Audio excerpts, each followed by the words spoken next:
기도드립니다. 아멘. 함께 하나님의 말씀 보겠습니다. 오늘 주신 말씀은 에스라 3장 1절에서 6절, 10절에서 13절 말씀입니다. 한 목소리로 봉독하겠습니다. 이스라엘 자손이 각자의 성읍에 살았더니 일곱째 달에 이르러 일제히 예루살렘에 모인지라. 요사닥의 아들 예수아와 그의 형제 제사장들과 스알디엘의 아들 스룹바벨과 그의 형제들이 다 일어나 이스라엘 하나님의 제단을 만들고 하나님의 사람 모세의 율법에 기록한 대로 번제물 그 위에서 드리려 할세.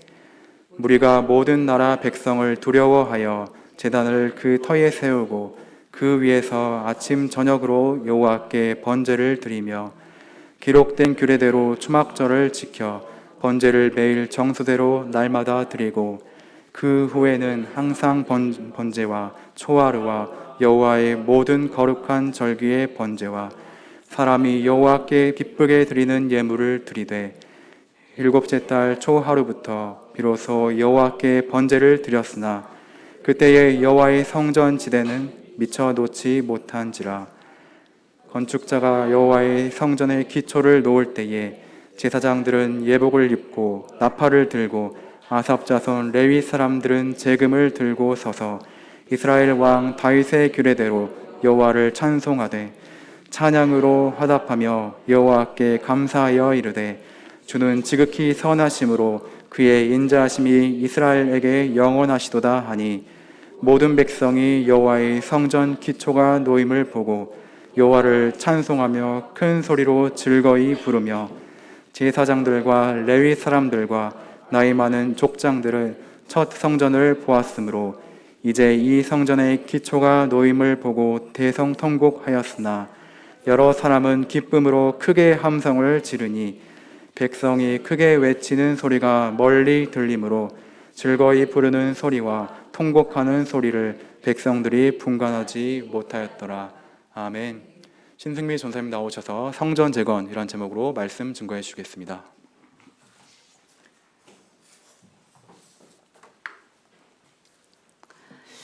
오늘은 함께 에스라 3장 말씀을 나눠보도록 하겠습니다. 바벨론의 포로로 잡혀갔던 그 이스라엘 백성들 중 왕의 조서를 통하여서 많은 사람들이 예루살렘 성전을 새롭게 수축하기 위해서 헌신을 하게 됩니다. 그래서 그들은 바벨론을 떠나 예루살렘으로 귀환을 하게 되는데 귀환하여 자신들의 터전 안에 살고 있다가 유대 달력 7번째 달에 예루살렘에 모이게 됩니다. 이들은 모두 왜 왔습니까? 예루살렘 성전을 새롭게 만들기 위해 이곳에 모인 사람들입니다. 그러나 성전을 재건하기에 앞서 그들이 해야 할 일이 있었습니다. 그들이 해야 할 일은 무엇이었냐면 바로 예배를 회복하는 것이었습니다. 그들은 하나님의 말씀을 따라 매일의 제사와 절기를 시작해야만 했습니다. 특히 유대 달력의 7번째 달은요, 그들에게 있어서 거룩한 달이라고 그렇게 불려지는 달이었습니다. 7번째 달에는 무엇이 있었냐면 나팔절과 대속죄일과 초막절이 있었습니다. 아직 성전이 제대로 지어지지 않았기 때문에 대속죄일은 지킬 수가 없었지만 나팔절과 초막절은 지켜질 수 있었습니다. 자, 귀환한 유대인들이 유대로 예루살렘 자신의 땅으로 돌아오게 되자 제일 먼저 했던 일이 무엇이었냐면 자신들의 조상들의 땅을 찾기 시작했습니다. 근데 그게 벌써 시간이 얼마나 지났어요? 70년이 훨씬 지난 시간입니다. 그러니 그곳에 누가 살고 있었을까요? 그 지역에 살고 있는 사람들이 있었어요. 이방인들이 그 땅에 와서 살고 있었습니다. 바벨론 국가에서요, 유대인들은 자신의 나라로 끌고 가고 유대인들은 끌고 가고 그리고 자신의 나라에 살고 있던 사람들 혹은 다른 곳에 살고 있던 사람들을 이스라엘에 살게 했습니다. 그러니까 이방인들이 그 예루살렘과 각 도시에 살고 있었다라고 생각하시면 됩니다. 그런데 70년 만에 나타나서 조상의 땅이라고 하면서 그 땅을 차지하게 되자 어떤 일이 벌어졌을까요? 묘한 긴장감이 그 땅에 돌기 시작했던 것입니다. 사람들이 좋아하지 않았습니다. 자, 그들의 적대감에 대한 두려움 때문에 귀환한 유대인들은요, 성전 재건을 신속하게 진행할 수가 없었습니다. 귀환한 유대인들 손에 뭐가 있었습니까? 바벨론 왕, 고레스 왕의 조서가 있었어요.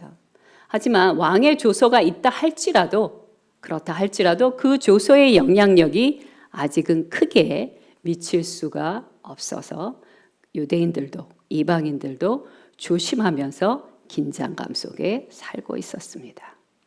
어찌되었던 귀환한 유대인들은요, 무너진 솔로몬 재단을 세우기 시작했습니다. 에스라 3장 2절 말씀 한 번 더 보도록 하겠습니다. 시작. 요사닥의 아들 예수아와 그의 형제 제사장들과 스알디엘의 아들 수룹바벨과 그의 형제들이 다 일어나 이스라엘 하나님의 제단을 만들고 하나님의 사람 모세의 율법에 기록한 대로 번제를 그 위에 드리려 할세. 아멘. 자, 예수아는요, 유다의 대제사장의 자손입니다. 수룹바벨은요, 그는 지도자라고 생각하시면 됩니다. 최고의 지도자라고 생각하시면 되는 것입니다. 자, 하나님께 번제를 드리기 위해서 꼭 필요한 게 있었는데 그것이 무엇이냐? 바로 제단입니다. 그런데요, 이 제단은요, 그냥 내가 만들고 싶은 대로 만들 수 있는 그런 것이 아닙니다. 모세의 율법에 기록된 대로 본다면요, 제단은 도구로 쫄 수가 없습니다. 만들어질 수가 없습니다. 원래 띄어진 돌 그대로 제단으로 사용되어져야만 했습니다. 그러니 이 제단에 사용되어질 돌을 찾는 것도 쉬운 일이 아니었을 것입니다. 또 이미 그 솔로몬 성전에 있던 제단은 이미 부서졌어요. 그 바벨론 국가가 쳐들어왔을 때 이미 그 제단은 이미 부서졌는데요. 만약 그 제단이 부서져 있지 않다 하더라도 그 제단은 그대로 쓸 수는 없습니다. 왜요? 혹시 그대로 있다 하더라도 그것은 부정함을 탔기 때문에 그대로 사용할 수 없는 것이에요. 그러므로 귀환한 유대인들은 제일 먼저 예배를 드리기 위해서 해야 될 것은 무엇이냐? 여기서 중요한 게 있어요.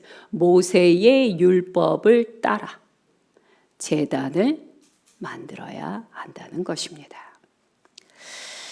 자, 새로운 제단이 세워지게 되자 그들은 이제 율법을 따라 번제를 드리게 됩니다.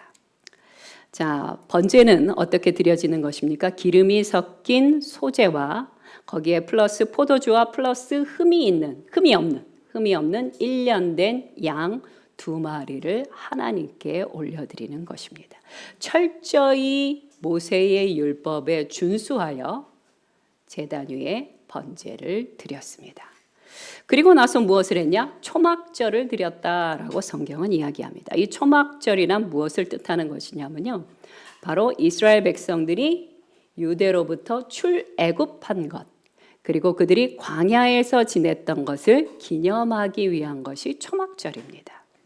그들은 초막을 광야에다 짓고 7일 동안 지내게 돼요. 7일 동안 지내면서 자신들의 아이들에게 어떻게 출애굽을 했는지를 이야기를 하며, 그리고 하나님께서 어떻게 우리를 불기둥과 구름기둥으로 보호해 주셨는지, 그리고 시내산에서 어떻게 율법을 주셨는지에 대해서 서로 이야기를 나누면서 하나님의 영광을 드러내는 시간이 바로 이 초막절의 시간입니다. 자, 귀환한 유대인들은요, 율법의 세부적인 사항을 애써서 지켰습니다. 그리고 번제와 예물을 즐거이 드렸다라고 성경은 기록하고 있습니다. 에스라 2장 68절에서 69절만 함께 읽어보도록 하겠습니다. 시작.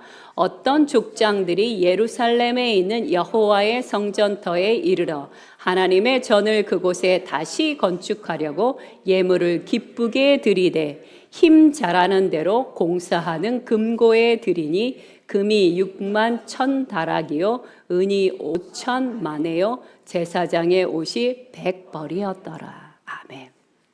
자, 이 얘기는 뭐예요? 드릴 수 있는 최선을 다하여 즐거이 드렸다라고 그렇게 생각하시면 되는 것입니다. 자, 이제 지도자들은 무엇을 하기 시작하냐면요, 성전을 세우기 위한 준비 작업을 시작하게 됩니다. 성전을 세우기 위해서 무엇이 필요합니까? 재료들이 필요할 것이에요. 건축하기 위해선 반드시 제목이 필요합니다. 또 무엇이 필요합니까? 일할 사람이 필요하다는 것입니다. 그것을 철저히 준비하기 시작합니다. 그리고 성전 수리를 시작한 것은 그들이 도착한 지 2년 둘째 달, 그때부터 시작을 합니다. 이 둘째 달이라는 것은 무엇을 의미하는 것이냐면 과거 솔로몬의 성전을 짓기 시작한 때가 바로 이 둘째 달이었습니다.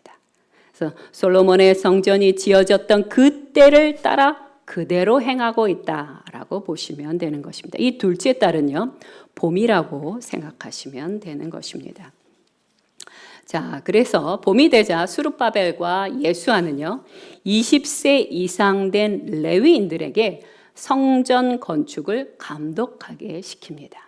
자, 이것은 또 중요한 의미를 담고 있는데 어떤 의미를 담고 있느냐? 레위인들에게 그들이 원래 가졌어야 할 성전에서의 임무, 권한, 특권, 책임을 그들에게 위임했다라는 의미로 해석되어져야 하는 것입니다. 자, 에스라 3장의 요점은 무엇이냐?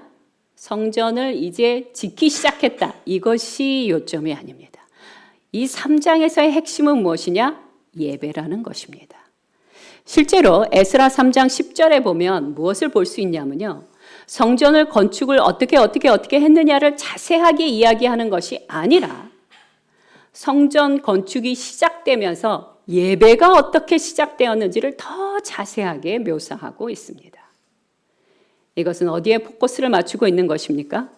성전 건축에 있어서 더 중요한 것은 무엇이냐? 외형적인 성전보다 하나님께 올려드리는 예배가 더 중요하다는 것을 강조하고 있는 것입니다. 자, 뭐라고 이야기하고 있냐면요. 의복을 차려입은 제사장들은 백성들에게 은으로 된 나팔로 찬양을 부르도록 했습니다. 그리고 아삽의 자손들, 이들은 누구예요? 레위 자손들입니다. 레위 자손들에게는 예배 중에 제금을 불도록 요청했습니다. 제사장들과 레위인들은 성전 재건이 시작되자마자 예배의식을 주관하기 시작합니다. 성전터에 모인 사람들은 찬양을 부르며 하나님께 영광을 돌렸습니다. 스가랴 3장 11절 후반절 말씀 한 번 더 보도록 하겠습니다. 시작. 모든 백성이 여호와의 성전 기초가 놓임을 보고 여호와를 찬송하며 큰 소리로 즐거이 부르며. 아멘. 3장 12절에서 13절 말씀을 보면요. 이 큰 기쁨과 감격에도 불구하고 울었다라는 말이 나옵니다. 대성통곡했다라는 말이 나옵니다. 누가 대성통곡했냐면요. 노인들이 대성통곡했다는 것이에요. 이 노인들은 정말 노인들이었을 거예요. 엄청난 노인들. 이들은 자신의 어린 시절에 솔로몬 성전을 봤었거든요. 부서지기 전에, 무너지기 전에 하나님의 그 아름다운 성전을 봤었기 때문에 그 아름다운 성전과 지금의 성전을 대조하면서 기쁘면서도 슬픔 때문에 통곡을 하는 것입니다. 그러나 젊은 사람들은 어땠을까요? 젊은 사람들은 하나님의 성전이 이제 만들어지기 시작하는 것에 대해서 기뻐했다라고 성경은 기록합니다. 그래서 멀리서 들었을 때 노인들의 대성통곡하는 소리와 젊은이들의 이 기쁨의 함성이 함께 섞여서 들렸다. 구분할 수 없었더라라고 그렇게 성경은 기록하고 있습니다. 결론을 말씀드리겠습니다. 70년이 넘도록 예루살렘 성전은요, 무질서 그 자체로 그 땅에 남겨져 있었습니다. 이것은 무엇을 뜻하는 것입니까? 이스라엘 백성들의 영적인 상태의 무질서함이 바로 똑같이 눈으로 보여지는 것을 의미하는 것입니다. 남유다는 그 당시 어땠습니까? 망했습니다. 그들은 망했고요. 그리고 유대인들은 적군들에 의해서 끌려가 이방 땅에서 오랜 동안 인간답지 못한 대우를 받으며 비참하게 살았습니다. 그런데 중요한 건 무엇이에요? 그들은 나라가 망하기도 전에 이미 그들의 영적 상태가 망해 있었다는 것입니다. 하나님으로부터 아주 멀리 떠나 있었다는 것이에요. 영적인 상태는 어떻게 남에게 이렇게 거짓말할 수 있을 거예요. 그러나 그들의 삶은 서서히 망해져 가면서 분명하게 눈으로 보여지게 된다는 것입니다. 그리스도인의 영적 상태가 망해져 갈 때, 무너져 갈 때 보이지 않습니다. 왜요? 우리는 보이지 않도록 하는 놀라운 능력이 있거든요. 그런데 시간이 가면 갈수록 그 사람의 인생이 10년이 지나고 20년이 지나면서 패망 가운데 나아가는 것을 우리는 분명하게 볼 수 있다는 것이에요. 이것이 무서운 것입니다. 그러나 그들은 70년이 지난 오늘 다시 이스라엘로 돌아와 성전을 재건축하며 예배를 새롭게 하기로 작정했습니다. 지금 3장에서 계속해서 반복되어 나오는 것은 무엇이에요? 모세의 율법을 따라 그들은 자신이 원하는 대로 형편에 따라 예배를 드리는 게 아니라요, 하나님의 말씀을 하나하나 자세히 살피면서 그 말씀에 순종하기 위해 애쓰고 있는 모습을 3장은 쭉 우리에게 묘사해 주고 있는 것이에요. 내 형편에 따라 예배 드리는 거 아니고요. 내 상황에 따라 예배 드리는 거 아니고요. 하나님의 말씀을 따라, 모세의 율법을 따라 그들은 세세하게 순종하며 예배 가운데 나아가고 있습니다. 언제나 그렇듯 우리 삶의 상태는요, 가장 기본적인 예배를 통해 드러나게 됩니다. 1958년에 빈스 롬바르디라는 사람이 있습니다. 이 빈스 롬바르디라는 사람은요, 어느 날 위스콘시 그린베이 패커스의 미식축구팀 감독으로 제안을 받게 됩니다. 이 위스콘시에 있는 그린베이 패커스의 미식축구팀은 아주 유명한 팀이었습니다. 늘 패배하는 팀으로 유명했습니다. 그런데 이 팀의 감독으로 제안을 받은 것이에요. 롬바르디 감독은 이 비참하고 패배감에 빠져 있는 팀을 변화시킬 수 있을 거라는 믿음을 가지고 그 시골에 있는 곳으로 갔습니다. 롬바르디 감독은 선수들에게 다음과 같은 규칙을 요청했습니다. 그 규칙은 어떤 요청이었냐면, 첫째, 단순한 블로킹과 태클로 고수하라. 둘째, 완벽하게 플레이를 수행하라. 셋째, 그리고 필드에서는 예의 바르게 행동해라. 딱 3가지를 요청했습니다. 그리고 롬바르디 감독은요, 엄격한 복종과 헌신, 그리고 모든 팀원들의 철저한 노력을 요청했습니다. 늘 패배만 했던 팀을, 그들의 마음을 끌어올리는 게 쉬웠을까요? 아니요, 절대 쉽지 않았습니다. 그들의 마음과 정신을 끌어올려야 될 뿐만 아니라 그들의 형편없는 실력도 끌어올려야 했습니다. 그러기 위해서 필요한 것이 무엇이었을까요? 기본 훈련이었습니다. 그래서 이 롬바르디 감독은요, 기본 훈련을 반복했습니다. 첫 번째 경기에 나갔습니다. 어떤 일이 벌어졌을까요? 패배했습니다. 두 번째 경기에 나갔습니다. 어떻게 돼요? 또 패배했습니다. 계속 패배했습니다. 하지만 이 감독은요, 절대 실망하지 않고 계속해서 무엇을 요구했냐? 기본 훈련을 할 것을 요구했고, 그들은 계속해서 기본 훈련에 최선을 다했습니다. 그리하여서 결국 3년 만에 우승을 차지하게 됩니다. 3년 만에 전국 미식축구 챔피언 자리에 올라가게 됩니다. 그리고 한 번 챔피언 자리에 올라가고 나자 기본기가 탄탄하게 다져진 이 팀은요, 5년 동안 챔피언의 자리를 지키게 되고요. 그리고 슈퍼볼에서 2번이나 우승을 차지하는 명문 프로 미식축구팀으로 완전히 탈바꿈을 하게 됩니다. 이들을 이렇게 패배자요, 비참한 자리에서 우승하는 자로 탈바꿈하게 했던 것이 무엇이었을까요? 절대적인 복종으로 나아갔던, 훈련에 임하였던 기본기. 자, 바벨론에서 귀환한 유대인들이 예루살렘에 돌아왔을 때요, 그들은 바벨론에서 어떤 마음으로 살았을까요? 희망찬 마음으로 살았을까요? 승리자의 마음으로 살았을까요? 아니요. 패배한 국가의 백성들답게 비참함과 두려움과 패배의식에 깊이 사로잡혀 있었습니다. 그들은 그것부터 해결해야만 했습니다. 그것을 해결하기 위해 가장 기본이 무엇입니까? 하나님의 백성답게 하나님의 예배를 회복하는 일이었습니다.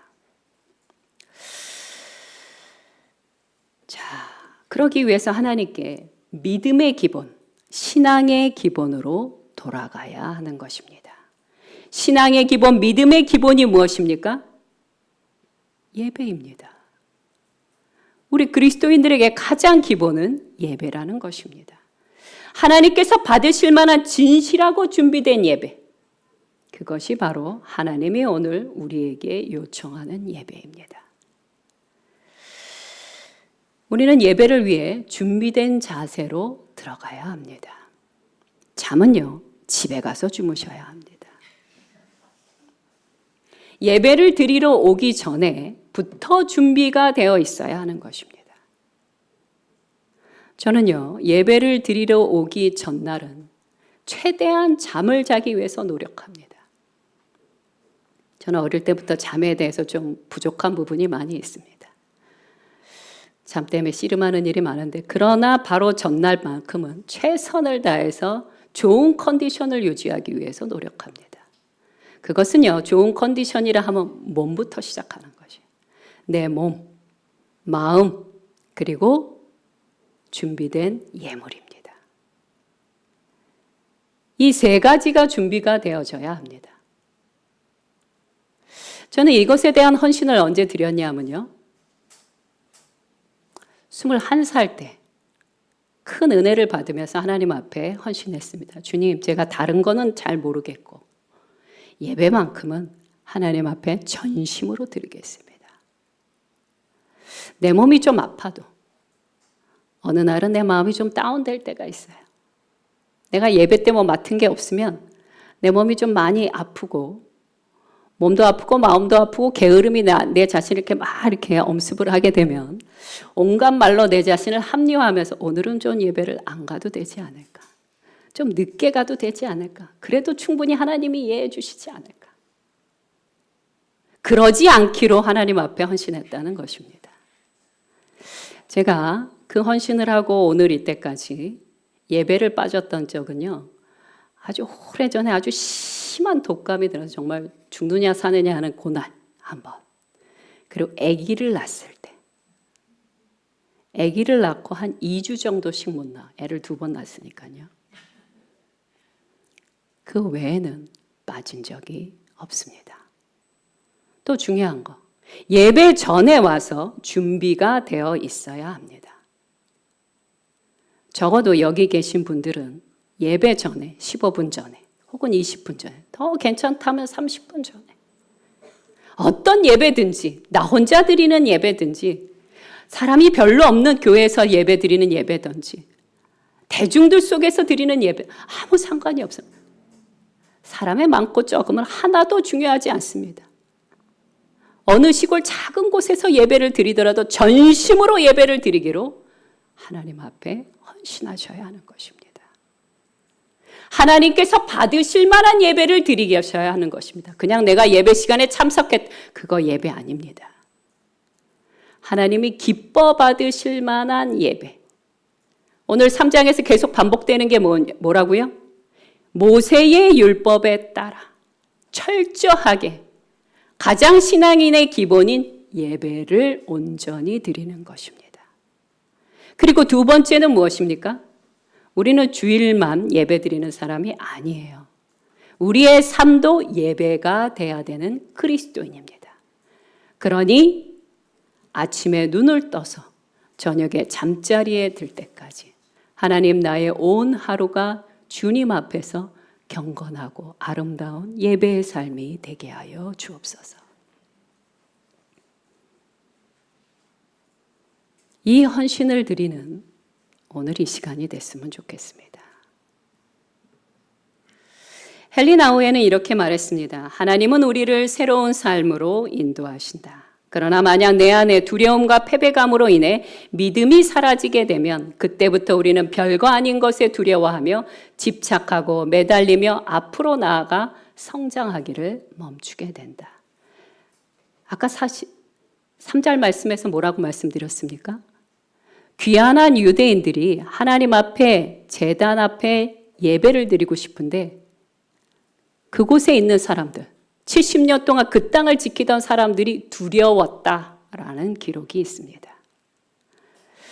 그들은요, 두려워할 수 있었습니다. 이 두려움에 대해서는 다음 주에 여러분과 말씀을 나눌 것입니다. 에스라 4장에서 나오는 말씀인데, 유대인들, 귀환한 유대인들은 두려웠을 거예요. 그럼에도 불구하고 그들은 하나님의 제단 앞에 나아가 전심으로 예배를 드렸습니다.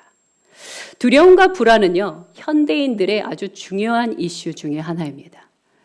두려움이 닥치게 되면요, 어떤 일이 벌어지냐면 증권시장과 부동산 시장도 휘청거리고요, 나라와 사회에도 큰 타격을 입게 됩니다. 또 이웃과의 관계, 가정, 심지어 교회까지도 이 불안과 두려움이 엄습해서 들어오는 시대입니다.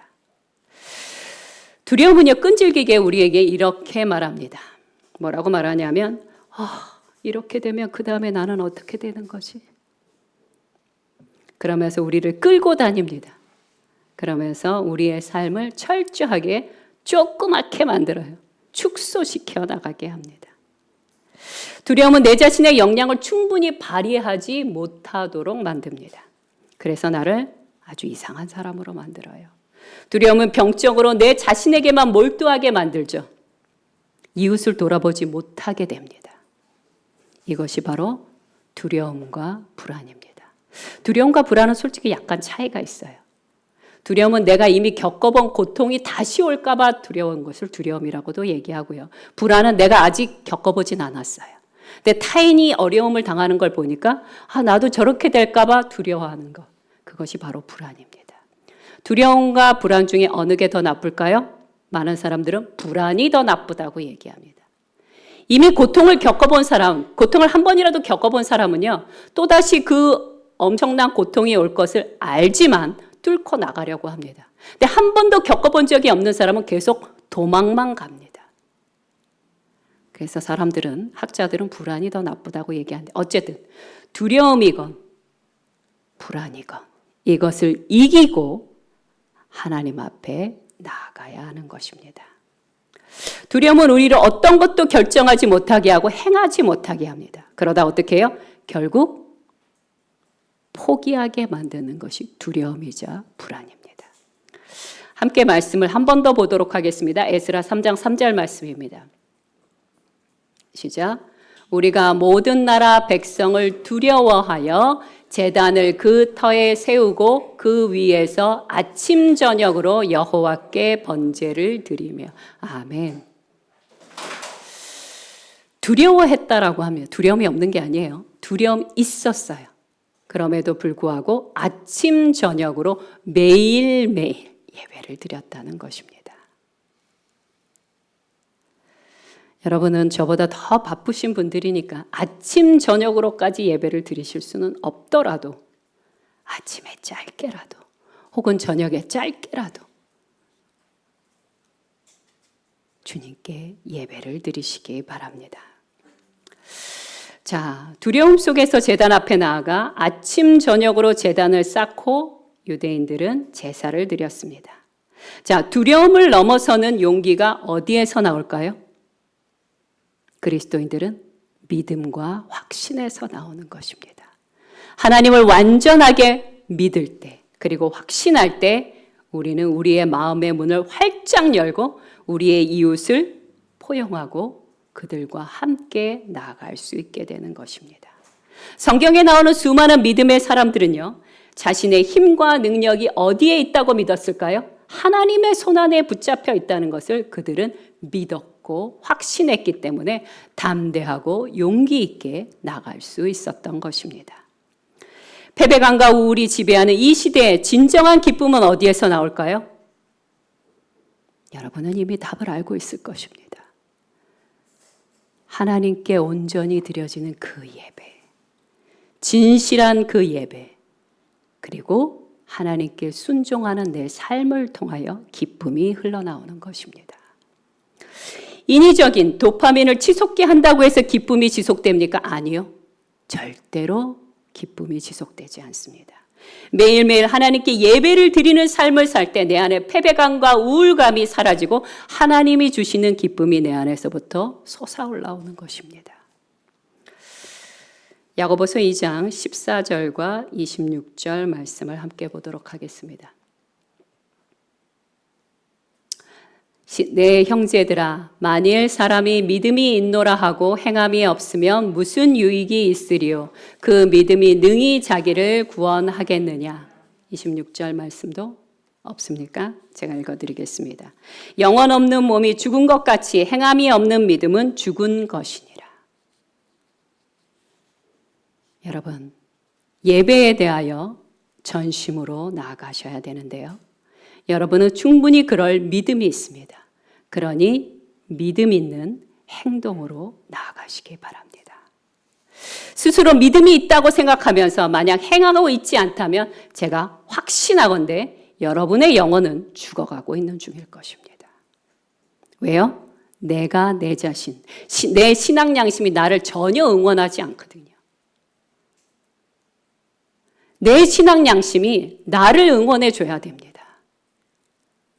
남들은 내가 시간이 남을 때 무슨 일을 하는지 아무도 몰라요.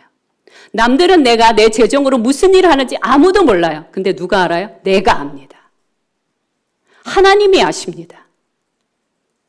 하나님은 사람들에게 많이 얘기하지 않아요. 절대 얘기하지 않으십니다. 하지만 나는 내 자신을 압니다. 내게 믿음이 있습니까? 그럼 이제 행해야 될 때입니다.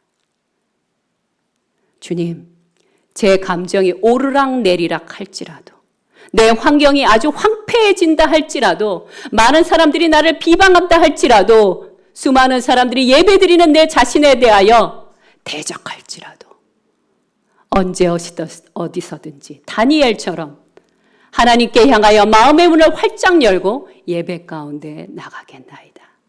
오늘 그렇게 헌신하는 저와 여러분 되기를 간절히 소망합니다. 함께 기도하겠습니다. 에스라 3장 말씀을 오늘 우리에게 주심은 하나님의 초대가 있는 것입니다. 어떤 초대입니까? 예배를 새롭게 하라는 것입니다. 하나님께서 받으실 만한 예배를 온전히 드리라는 것입니다. 이것이 우리 신앙인 그리스도인의 가장 기본 자세입니다. 오늘 여러분의 손을 여러분의 가슴에 얹고 주님께 헌신하는 시간 되시길 바랍니다. 주님, 오늘 제 이 헌신을 두렵고 떨림으로 올려드립니다. 앞으로 제 평생에 어떤 일이 닥치든지 주님의 예배를 생명처럼 지켜나가겠나이다. 주님, 도와주시옵소서. 내 마음이 나의 자신을 끌어당기고 하나님의 예배 처소에 나가지 못하게 할 때마다 주님 저를 도와주시옵소서.